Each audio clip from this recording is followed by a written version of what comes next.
makikitaan mo din kabola na ito nga pong MVP Group at sa San Miguel Corporation ay gusto makuha po yung first round pick po ng Titan kabola. Kaya naman magsasuggest po tayo sa video na ito ng trade package na pwede nilang hingin po from TNT. At pag-usapan natin yung franchise na ayaw din po daw pong papasukin ng San Miguel Corporation at ng MVP Group.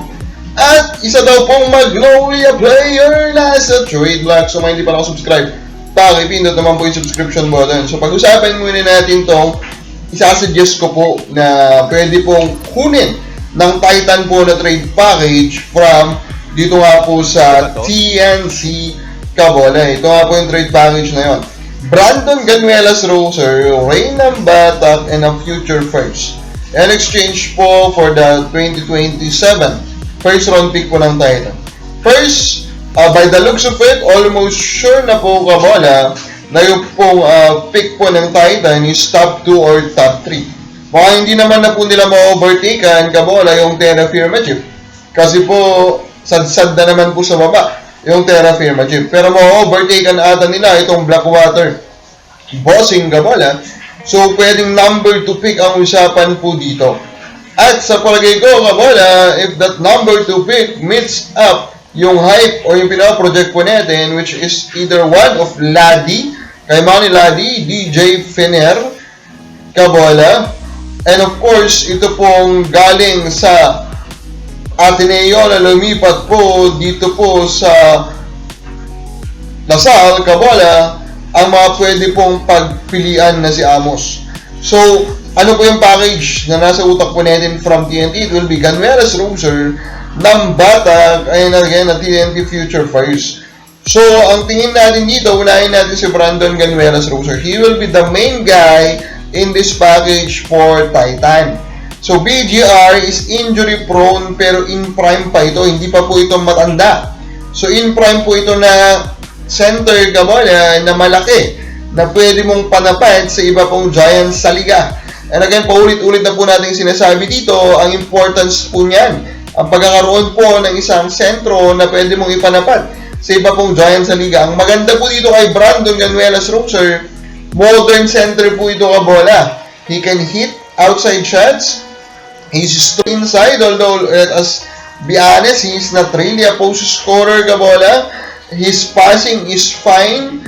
So overall, just a complete offensive player. And again, on the defensive end, he will defend those Giants. So, kumbaga, BGR for a chance on Ladi, Amos, or Fener, I think he will easily hit around 50% of the value of that kabola.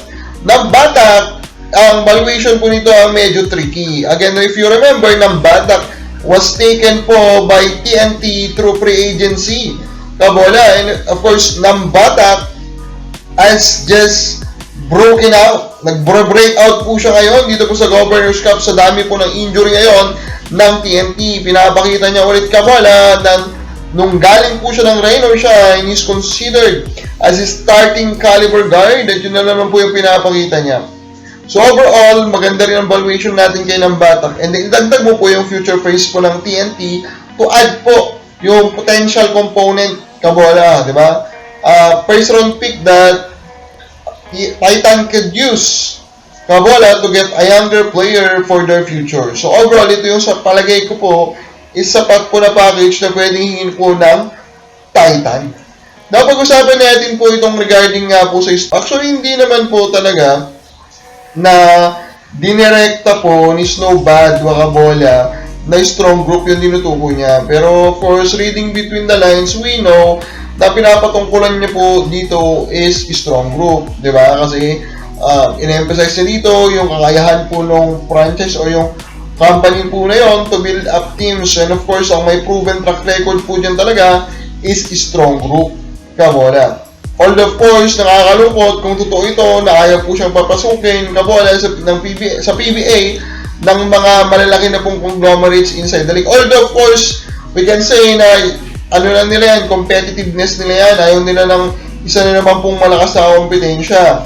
Pero when you just imagine if they can really join and be an official part of the PBA, hindi lang yung financial backer po na yan, kabola, di ba, that they can compete with the San Miguel Corporation, with the MVP Group, Kabola, competition will improve the overall quality of the PBA. And if you improve the overall quality of the PBA, mag-i-improve din po yung entertainment value niya. Can you imagine? At tingnan mo po yung lineup na binuo po ng strong group, Kabola, for this Jones Cup. Pinapirma po nila si Boban. Then, dinala po nila si Remy Martin. Si Remy Martin na matagal na po natin pinag-uusapan sa mga mock draft natin. Si Remy Martin na may 5 years experience po sa Division 1 ng US NCAA. Si Remy Martin, Kabola, na we can say has a much higher hype and a much higher potential kaysa kina Mike Williams and even Stanley Pringle because he is young, Kabola, and he's even doing well right now sa liga kung saan po siya naglalaro. Ganyan po kagila-gila ang kaya pong gawin po ng strong group. So, sobrang laki po sana ang madadala po nila sa PBA. And of course, although of course, hindi naman din klaro kung paano ba yung pagpigil na tinutukoy dito kasi at the end of the day, kung yung usapan naman po is between yung strong group at saka yung franchise na kanilang tinatarget, which I think boils down to two, either Titan po yan o Blackwater Bossing, Kabola, ang ibig sabihin po niyan, sila pa rin naman po ang may final decision dyan. And I hope that they will push through with it. Kabola, di ba? Boban, dude, ayaw nyo bang mapanood si Boban dito po sa PBA? And maybe if that is Titan, pwede pa nilang mapabalik po si Greg, di ba? And I think the presence of strong group together with Converge there, with Rain or Shine there, will give us another big step to the parity na matagal na po nating hinahanap. Now, sino po itong player na Magnolia na nasa trade block daw? According po sa rumblings ng mga fans po mismo na Magnolia, it could be the rookie, Chris Kun, Kabola. If you remember, Chris Kun was actually drafted po by Northport. Then, Northport nabenta po siya sa Titan.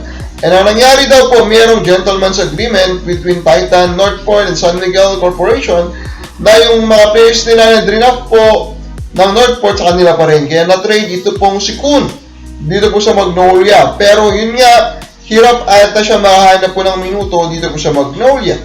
Kasi mas nabibigyan pa rin po yung mga veterano ng minuto ni Coach L.A. Tenorio. Pero Chris Kun is 6'4", 6'5", forward type. Again, paulit-ulit na po natin itong sinasabi.